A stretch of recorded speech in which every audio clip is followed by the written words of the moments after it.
What's up, everybody? Another Mgtow video. So women, if you're going to be offended, stop watching. Plenty of Mgtow guys have talked about this. I just want to give my own take on it. Women will never be happy. I've seen this my entire life with 99.99999% of women. There may be some out there, I've never met them, that are content or happy. Now, I could go through the statistics of how many women are in therapy, on antidepressants, lithium, mood stabilizers, but what's really neat? Let's talk about it more theoretically and philosophically. Now, here's how I know women are never happy. From the get-go, just from me dating them or talking to them. The shit test. One of my viewers mentioned for my last video that she was shit testing you. I was like, absolutely, she was. I was going to mention that in that video, but I decided it's too much for one video. I'll talk about it later. But what is the shit test? I think we all know what the shit test is. It's basically pushing a boundary to see what you will and will not put up with. Or testing you in a way, let's say maybe she's insecure about fidelity or something. It could be anything, let's be honest, whatever emotional need they have at that very second, and it just vomits itself out. But let's say fidelity. So a woman could introduce you to her friends and then get mad at you for talking to her friends, right? But if you don't talk to her friends, then she'll get mad at you for being mean to her friends or rude, or why can't you get along with my friends? I need a man that get along with my friends, Really, in all honesty, when you boil it down, the shit test, no matter what trivial, emotional, vomiting, diarrhea, poison it is a lose-lose situation. And how does this boil down to women can't be happy? Because if you pass the shit test, basically put it this way, think about it this way. The shit test is to see if you're beta or alpha. Okay? If you pass the shit test, quote unquote pass, there is no way to pass, but in that temporary finite moment, pass it, and let's say you're nice to her friends. Actually, I don't even know which way it would go with that one, but that's how confusing they are. You can't define passing or failing. But here's the thing.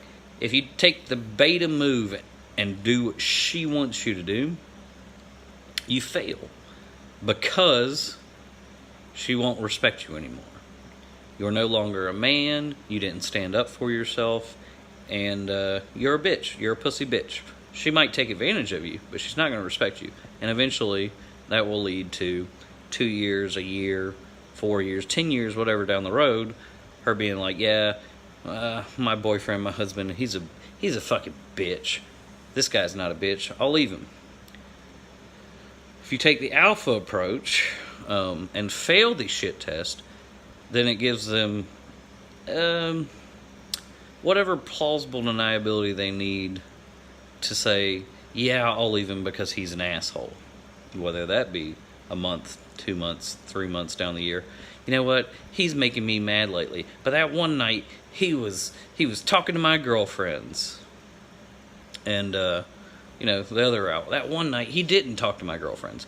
Basically, what they're doing is they're going... What women are doing with the shit testing is setting up future reasons to be hypergamous and leave.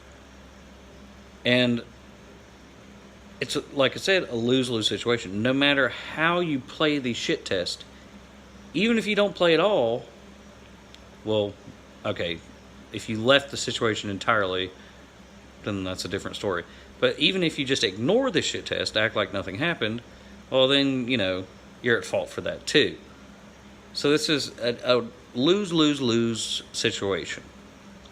And all it's doing is giving them plausible deniability and future reasons to break up for you that they're going to hold on to for X amount of time, 5, 10, 15 years. And as us men, we all know that women will hold on to some shit for eternity. They could spout out some shit that happened in the first month 10 years later. We all know that. They hold on to shit. But what's really happening here is they're going ahead in the first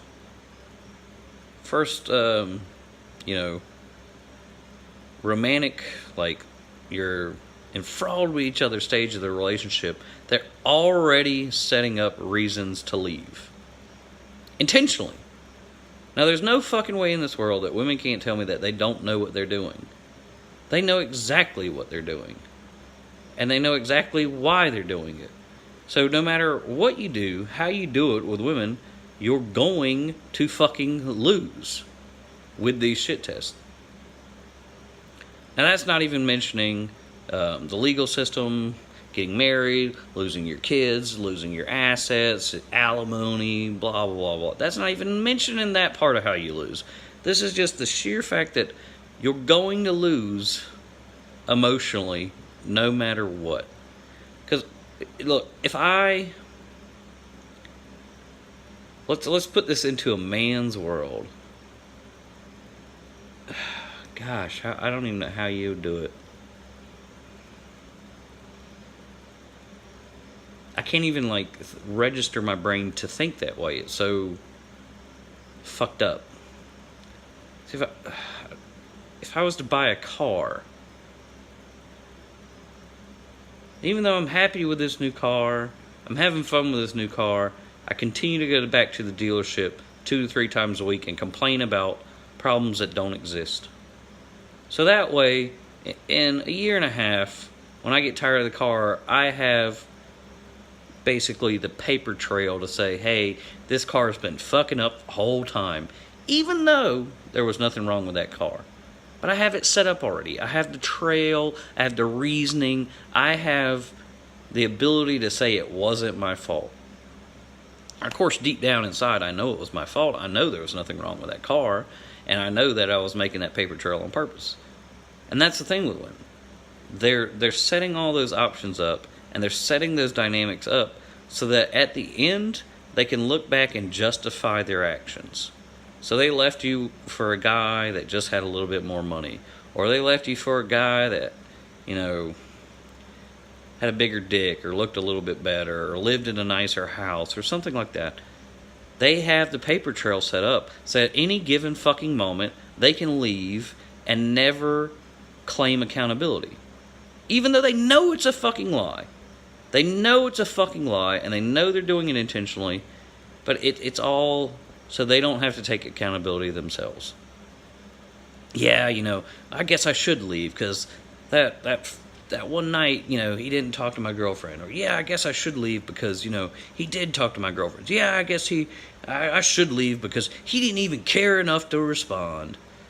This is what the fucking shit test is. It's nothing but another way for women to skirt fucking accountability and agency for their own actions. And this is why it happens so regularly. Because the more paper trails I have to say that this car is a piece of shit, then the less I can, the less anybody else can argue with it. And also, at the same time, the less guilty I'm going to feel when I finally get rid of it. They're like, yeah, they don't think like men. They don't think that they're fucking con artists. They're goddamn fucking con artists, dude. And, again, I'm not saying every single woman in the world, but I swear to fucking God I've never met one. You look at women bitching about shit. Well, this might go a little bit longer than I thought. It's the same shit. They bitch about, if you're, maybe, let's say you're living together, you're dating, you're married, whatever. You don't do the dishes. And they bitch about it for months. Just start doing the dishes. Well, Now they gotta start bitching about, well, you're not cutting the grass on time. Start cutting the grass on time. Now it's bitching about, why are you drinking a beer when you get home from work? Stop drinking beer when you get home from work. Now they're bitching about, why aren't you cutting your hair? Well, every single time you resolve a problem, they come up with a new problem. What do you think that is again? That's giving plausible deniability, so at the end of the fucking relationship, when they decide to skip out at any goddamn moment, they can be like, well, he wasn't doing things for himself, and he just wouldn't listen to me, and he was never helping out around the house. In reality, you were doing everything you fucking could to make this woman happy. She was just setting up a new obstacle every fucking day. Every fucking day, changing the field, like shifting the field, changing the goalpost. There was never been a way to win. With the shit test, with the fucking nagging about shit, you're never going to win. She wants the $1 million house. You buy the $1 million house. 2 years later, she wants a 1.5, and then she wants the 2. I've never seen a fucking woman content in my entire fucking life. And that goes for every single one. Every fucking one. Ones that I know just a little, ones that I don't know at all, ones that I know very well. I have never fucking seen a woman that can just be content with what they have already. This is the shit test. This is the changing of the goalpost. This is the fucking setting up for their future hypergamy. Because it just gives them the reason out. It just gives you an easy fucking out where you don't have to take any accountability for your own actions. Fucking, dude, it's sick, man. It's sick. There's no way to win. So if you wonder why there's Mgtow out there, where these guys that are like, fuck marriage, fuck relationships, we're tired of being in a lose-lose-lose situation every single time we interact with you. Especially romantically. Now, I can have female clients that I win because they bring their car, I fix it, they pay, I make mine, they're happy. It's a mutually beneficial relationship. That's the only time I've had a mutually beneficial relationship with a woman. And even then, sometimes I'll try to push boundaries and shit test. Or try to get shit for free. It's so blatantly apparent and so common that there's no way you can deny this. There's no fucking way you can deny it. So, I mean, I'm done with it all. I haven't quite claimed Mgtow, but I'm so done with the shit tests and the this and the that. Like, if the second that shit happens, I'm like, fuck you. Go to hell. You're not putting me in a lose-lose situation. This is exactly what narcissistic abuse was, and now it's every fucking woman out there. It's sick.